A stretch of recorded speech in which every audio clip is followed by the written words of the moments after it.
Bro, crushes are actually dangerous. I'm convinced that catching feelings in elementary or middle school is just a death sentence with extra steps. Like nothing will turn a completely normal human being into a brain-dead, socially malfunctioning NPC faster than liking someone. The second you realize you have a crush, your IQ drops to single digits, your coordination is gone, and suddenly every decision you make is dictated by pure simpery. It always starts off innocent. One day you're just chilling, minding your business, collecting Pokemon cards like a respectable young gentleman, and then, just like that, some girl with a highlighter-stained sweater and a Lisa Frank folder borrows your pencil, and now, for absolutely no reason, you're in love. Your heart is beating like a bootleg dubstep track, and your brain just deletes all rational thought. She didn't even say anything special. She literally just said, "Can I borrow this?"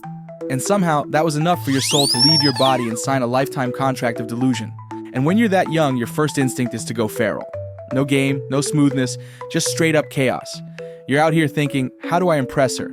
And instead of doing anything remotely normal, you go full stuntman mode, because how else will you get her to notice you? Oh, she likes guys who are athletic? Cool.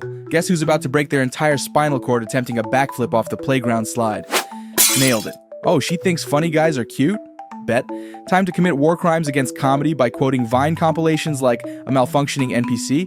I hit her with a roadwork ahead, praying she says, "Oh yeah, I sure hope it does." But she just stares at me like I spoke in Morse code. Oh, she likes smart guys? Say less. You're about to memorize random-ass facts from Wikipedia just to drop them in casual conversation like, "Hey, did you know octopuses have 3 hearts?" When she literally just asked if you brought your homework. And if your crush was in your class, oh, it was over. The second you heard "partner up," your entire existence depended on whether or not you got paired with them. If the seating chart put you next to them, congratulations, you just won the crush lottery. You're about to spend the next semester writing fan fiction in your head about how the two of you will eventually get married because you both got the same answer on a math problem once. But when things go wrong, oh my god, it hurts. Like when you got paired with someone else, you had to sit there in silent agony while your crush was giggling it up with some other dude. Not like anything he said was funny anyway. That was biblical pain.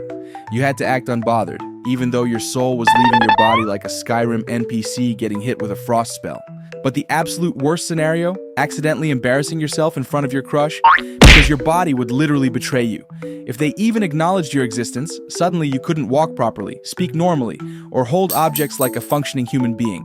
Like one time, my crush dropped her eraser, and my dumb ass tried to be smooth and kick it up with my foot. Bro, tell me why I ended up kicking it across the room at Mach speed, directly into the teacher's coffee cup.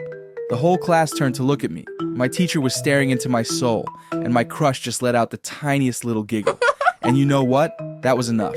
My entire personality for the next year was being the guy who made her laugh that one time. I promise you, it never happened again. And if you actually got to talk to your crush, game over. You immediately lost 60% of your vocabulary, developed a stutter you never had before, and started making decisions that made no sense. Oh, she said she likes rap music? Cool. Time to lie and say you know every lyric to lose yourself, even though you only know the first 2 lines, and then start mumbling through the rest like, "Mom's spaghetti, nervous." Or you lie and say you can freestyle and you start out simple enough until you say something that makes everyone stare at you like you suddenly grew 2 heads. "My name is Joe, I love my toe, no one knows but my mom's a hoe." And then you get called into your principal's office. Yeah. Anyway, God forbid you had a middle school relationship. Middle school relationships were so unserious but felt like life or death. Like the second you had a mutual agreement to date, you basically signed a 14-day contract of pure cringe. What was the relationship even supposed to be? You weren't going on dates. You weren't hanging out alone. You weren't doing anything. You were just awkwardly standing next to each other in the hallway, making eye contact like 2 Sims with bad pathfinding. Holding hands for the first time? A horror movie experience. You're sweating, your hands are shaking, and your brain is playing the Metal Gear Solid alert sound while you're overanalyzing if you're gripping too tight or too loose. And when you finally do hold hands, it's just clammy, weirdly positioned, and uncomfortable as hell. But nothing compared to having a crush in front of your homies.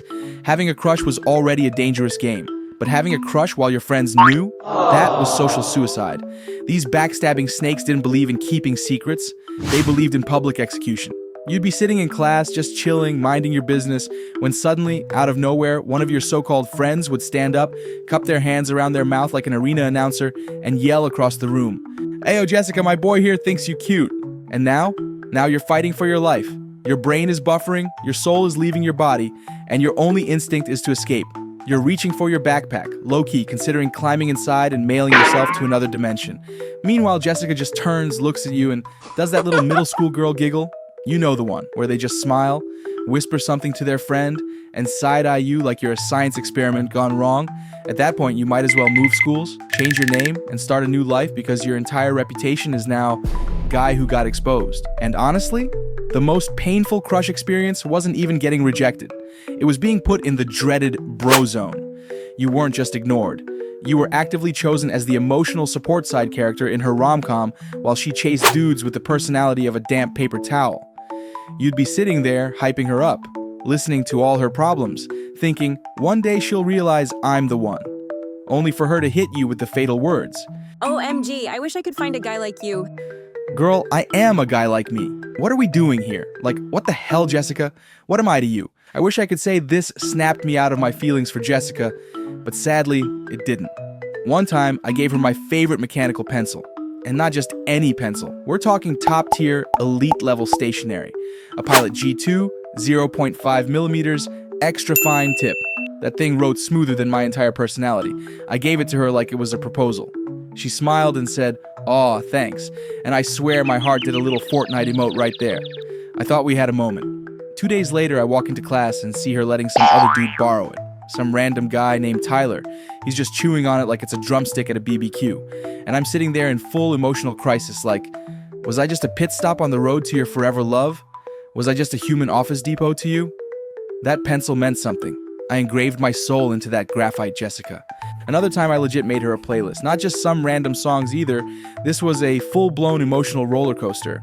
I spent 3 hours on YouTube converting MP3s, naming the folder for her with a heart emoji and everything, like I was curating the soundtrack to our imaginary wedding. I burned that thing onto a CD with custom Sharpie art and everything. I gave it to her during lunch like it was a Grammy-nominated project. She smiled, said thanks, and I was like, it's happening, boys. Next day I hear her telling her friend that her cousin made her the cutest playlist ever.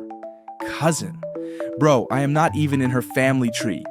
Somehow, I skipped past the bro zone, friend zone, and backup zone, and landed straight in the family zone. Bruh, I didn't even know there was such a thing. But at the end of the day, no matter how painful, awkward, and embarrassing crushes were, they were also kind of fun. The delusion, the simping, the suffering, it was all just a rite of passage. Every embarrassing moment, every failed attempt at flirting, every heartbreak that felt like the end of the world was just part of growing up. And sure, middle school crushes were chaotic, tragic, and had the emotional depth of a Disney Channel subplot, but at least they weren't as horrifying as trying to have a real adult relationship. Because let's be real, nobody is actually ready for that disaster. So yeah, crushes be like that. Not kidding, bro.